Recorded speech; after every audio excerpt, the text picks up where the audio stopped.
The Region 6 RDC held its monthly statutory meeting yesterday. Jalissa Hines reports.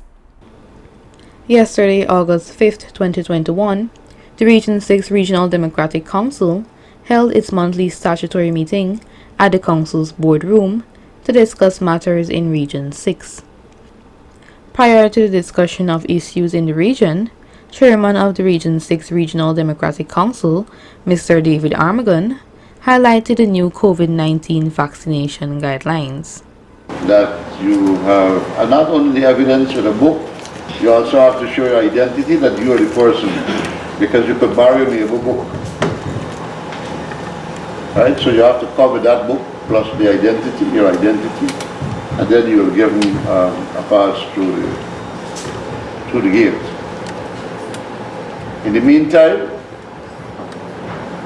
discussions are taking place as to employees within the agencies who are still unvaccinated. We will hear about that shortly. Regional Councillor Mr. Dionarine Basdio then conveyed these details about the deplorable state of the public road on the Quarantine Coast, especially in the upper Quarantine area. And that specific area for the past years are being very, very much in the deplorable state. Right? Line path is a lot of businesses are affected with it. Hire cars, maintenance and cars and car parts with the cost of living now is high. And we got to look out for our brothers and sisters hustling on that road. Yeah. So we got to do something. Mr. Armagon in his reply noted, something was done, but all is not done. Okay. But and public infrastructure also doing the Line Park Road, but there is on the cards the possibility of the highway being looked at, the entire highway, because there are, if you notice, right now along the East Coast Highway, work is being done by the Ministry of Public Infrastructure, Public Works, right? Public Works to make sure that all those road openings are properly patched, and the same thing is going to happen over here very shortly. But the work is not being given out to contractor; the ministry is doing it itself. The chairman went on to comment on the temporary work that was done on streets in New Amsterdam, mainly Trinity Street. The parts where we find that bad, we try to at least fill in the holes, because that road has to be done over. You will agree with me, the entire road has to be done over. Both sides. Right? So we got to be able to get the funding for that, probably put it in again into this new budget coming in, and hopefully once we get the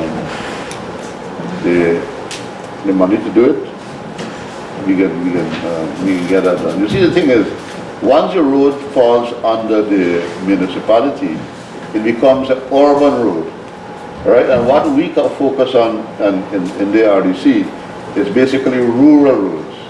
So these urban roads will come under the municipality. Unfortunately, the town council doesn't have funds or whatever. Another matter was raised by Regional Councillor Mr. Sean Smith as it relates to the standard operating procedure at the National Psychiatric Hospital. For the institution, because we spoke about this prior to the fire, and we seem to be dragging our feet on this one. That is a very serious situation.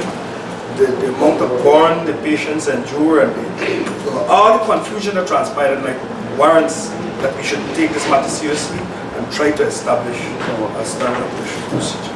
It's grilled, you can see what is going on. And a fire light, once the staff is paying attention to what is going on, they would have been able to call for help at an earlier stage until it reached to that value. So the staff has nothing to do with the behavior of the patient. The patients are mentally ill. But we are talking about in the instance of a fire, or if there's a gang war in the cell, they need to be more vigilant. Mr. Armagon then noted some changes that were implemented at the institution after the fire, which occurred in June.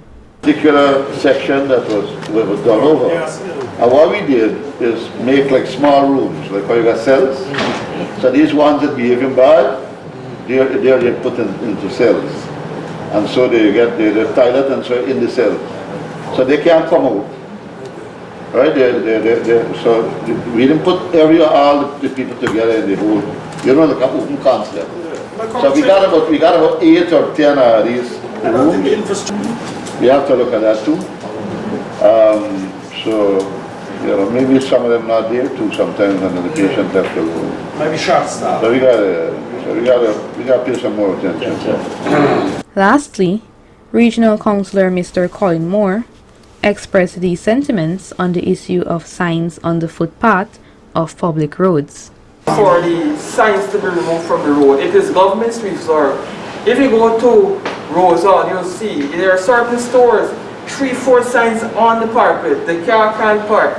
The car can't even stop. You have to go straight up to JC Chinese Sing Street and then walk back. That shouldn't be. And I know we have some sort of authority, or if we can even talk to the mayor and see what work can be done. These business owners must remove their signs from the government road. It is there for people to walk. We have to walk in the middle of the road. And they get big sign DGCL and GTNT and don't park here, as if they own the government's resort. It is wrong, sir. It is very much wrong. And I'm asking the council to look into this. Mr. Baz, you raised it last month. Nothing happened to date. Yeah. You know, New York Times is the same thing. Correct. Corruption is the same thing. Reporting for Channel 8 News, I am Julissa Hines.